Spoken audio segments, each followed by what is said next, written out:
When is generosity genuine? And when is it more of a transaction? Are you being kind, or are you keeping score? Maybe it's time to think about the difference between intrinsic goodness and performative generosity. Maybe it's time to get honest about our why. Welcome to another bonus edition of the MTB Podcast, a segment of the weekly episode that I call Afterthoughts. This is my favorite part of these presentations because it gives me a chance to dig a little bit deeper into something that came up during the main episode.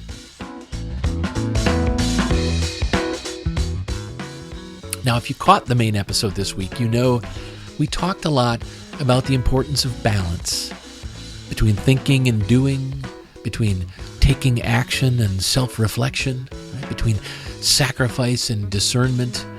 And at the heart of all that was one big takeaway.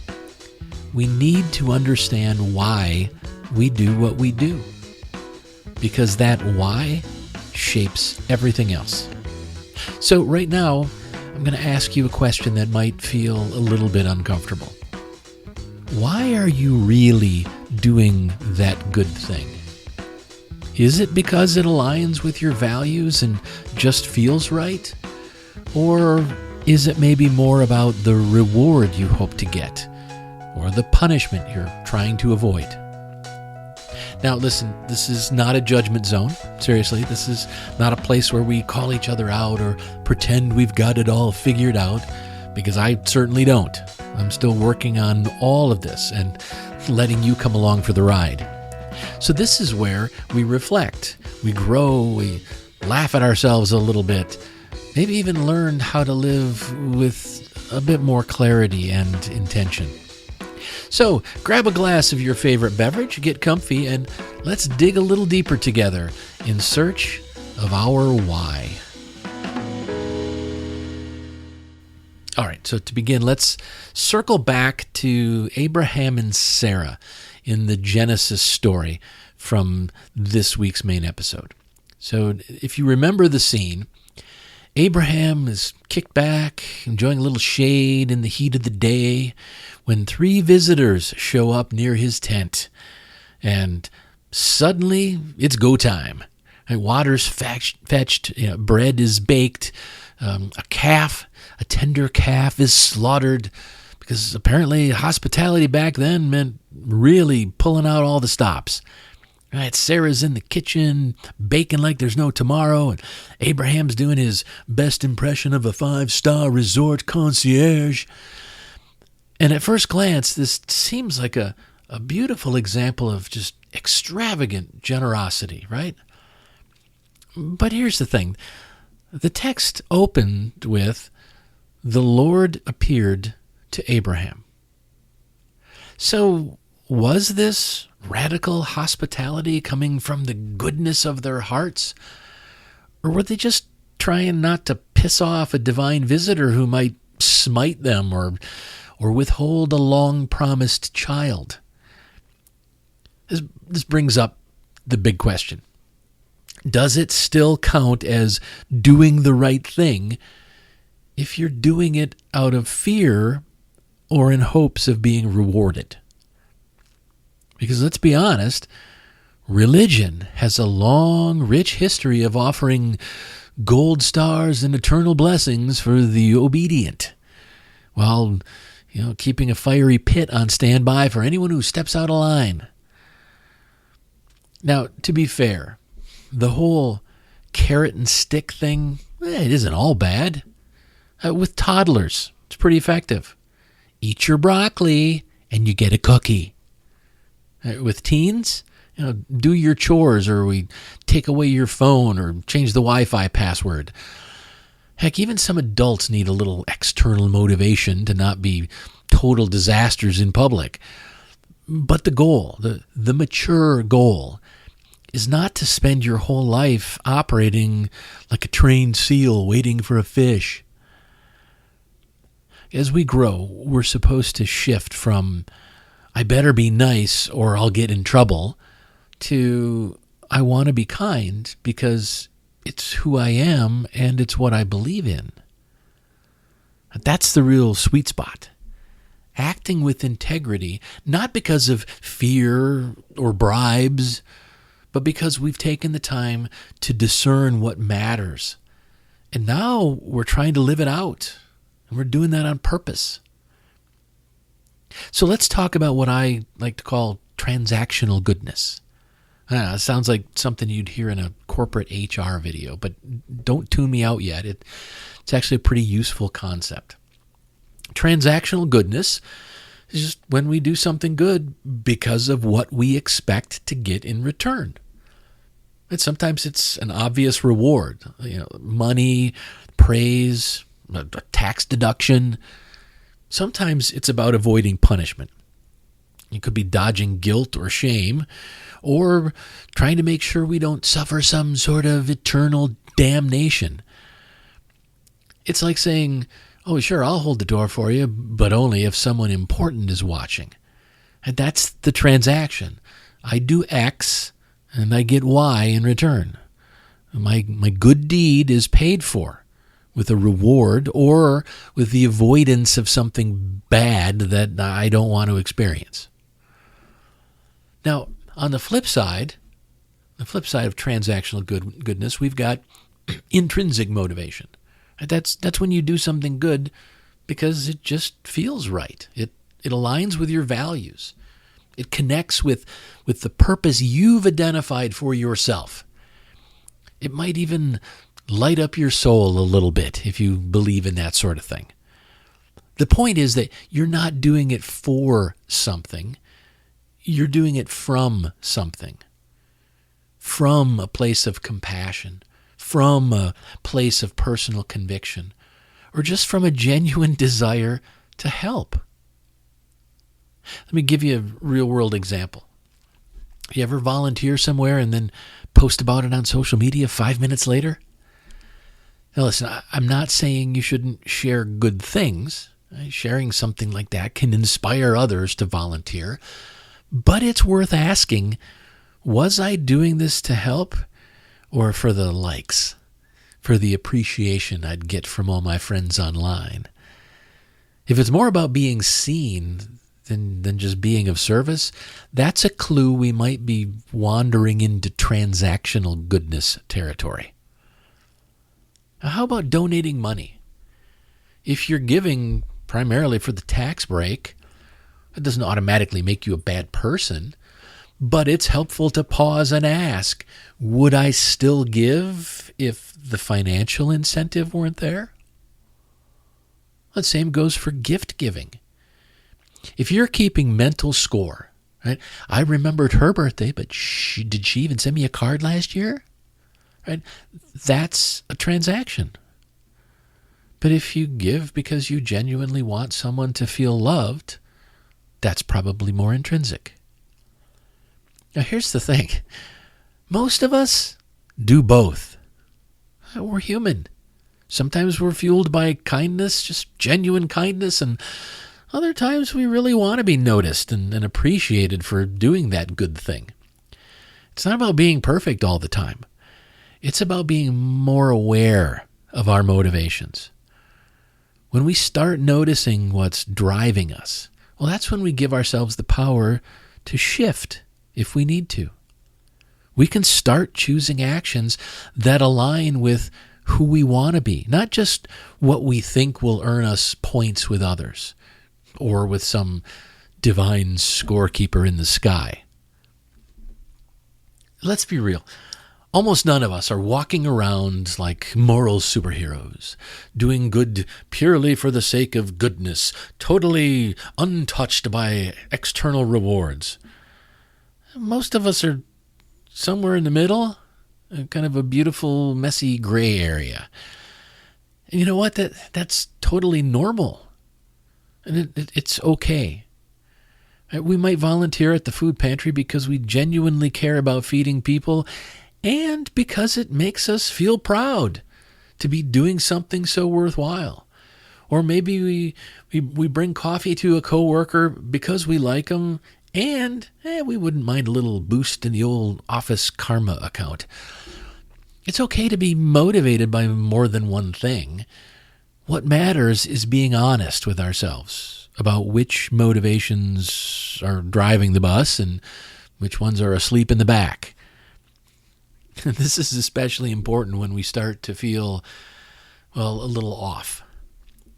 Like when you realize you're keeping mental score in a friendship.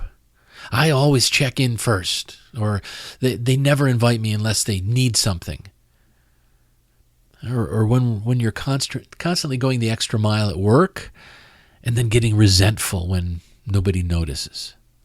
That's often a signal that we're giving from a place of obligation or a place of depletion, not from abundance. And giving from an empty cup just leads to burnout and bitterness. So here's the invitation. Get curious, but not judgmental. If you notice that you're keeping score or feeling drained, well, don't beat yourself up. Just pause and ask, why am I doing this? What do I really want from this situation? What is it that I think I need? And is that still in alignment with the kind of person I want to be? Reflection isn't about shame. It's about curiosity that leads to clarity. And that clarity helps us shift from surviving on obligation to actually learning to thrive on purpose. Okay, so let me take a quick detour into parenting land.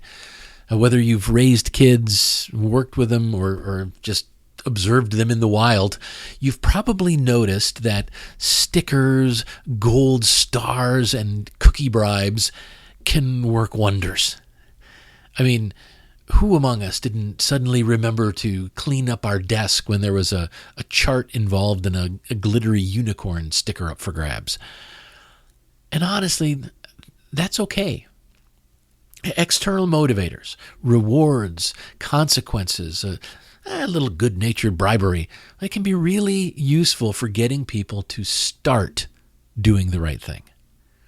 We use those things to teach good habits, to reinforce routines, and to shape behavior when the internal motivation isn't quite there yet. Whether it's a 5-year-old cleaning up toys or a 45-year-old showing up to meetings on time only because the boss is watching, sometimes a little nudge is what gets the ball rolling. But here's the goal. We don't want to live in a world where everyone's just doing the right thing because they'll get a cookie or a tax deduction or a trophy or their name on the building. Eventually, we want people to keep showing up, not because they have to, but because they want to, because it aligns with who they are, because it matters to them. So yes, sometimes we all need a little push to get moving. But let's not stop there. Let's help each other move towards something deeper. Values we own, choices we understand, actions that feel meaningful, even when no one's watching. Okay, let me see if I can bring it home by talking about one of the most powerful tools we've got when it comes to motivation, when it comes to meaning and doing good in the world. And that's the good old feedback loop. And it's something I discussed quite a bit in the main episode. And that feedback loop is reflect, then act, then observe, and then repeat. Right? So you reflect, you take action, you observe what happened, you reflect on your observation, and then you take another action. Now, I know that doesn't sound super exciting. It sounds sort of clinical, maybe a little boring. It's not exactly something you'd put on a bumper sticker, I guess. But this little cycle, it's how we move from just reacting to life to actually living with intention. All right, so let me go over that again. It starts with reflect. That pause before you dive in. You ask yourself, why am I doing this? What's really driving me here? Then comes act. You make your move. You take the step. Do the thing. After that, you observe. And this is the key step we often skip. Most people skip it. You need to ask yourself, how did that go, really? Did it match what I hoped it would? Did it feel aligned with my values, or did it leave me with a little weird aftertaste? Right? So you spend that time to observe the results of the action, and finally, you repeat. Right? Not in a Groundhog Day sort of never-ending doom loop. To repeat is your invitation to try again, just a little wiser this time. Right? Reflect on what you observed. Take another action. Observe the outcome. Reflect on that observation. Take another action. Observe the outcome. Reflect some more. You get the idea. Discernment is what turns this cycle, though, from busy work into real growth. It's what helps you go from, I should do this because it's expected, to, I want to do this because it reflects who I am. And that's where the real magic happens. And not in perfection, but in honest, thoughtful iteration. So here's your challenge for the week. Pick something you do regularly. Anything from volunteering to how you show up in relationships. And take it through the feedback loop this week. Journal about it, right? Or talk it out with a friend, or if you've got a small group, discussion group, do that, or just go for a walk and think it through. But ask yourself questions to help with the observation, right? Why am I doing this? What does this action say about my values? Would I still do it if no one noticed? Again, this isn't about judgment. It's about curiosity. Because every time you engage in this process, this feedback loop, you grow a little bit stronger, a little bit clearer, and a whole lot more grounded in who you actually want to be. So pick something you do regularly. Go through that feedback loop. Reflect, act, observe, and then repeat. So let's take a breath and come back to the heart of it all. Living a good life isn't about checking off some cosmic to-do list. It's about living with intention, choosing actions that reflect your values, not just reacting to guilt, to pressure, or some invisible scoreboard in the sky. And as you're figuring this stuff out, be kind to yourself. You're allowed to grow into your values. You're allowed to change your mind. You're allowed to look back and say, that didn't go how I thought it would. That's not failure. That's feedback. And it's how we learn. So this week, again, your challenge is simple. Do one generous thing, something that feels right and meaningful to you. Then take yourself through the feedback loop. Reflect, act, and then observe. What impact did it have, whether it aligned with your values? You don't need perfection, though. This is just about honest curiosity. Go easy on yourself. Go deep when you're ready. And go do some good in the world.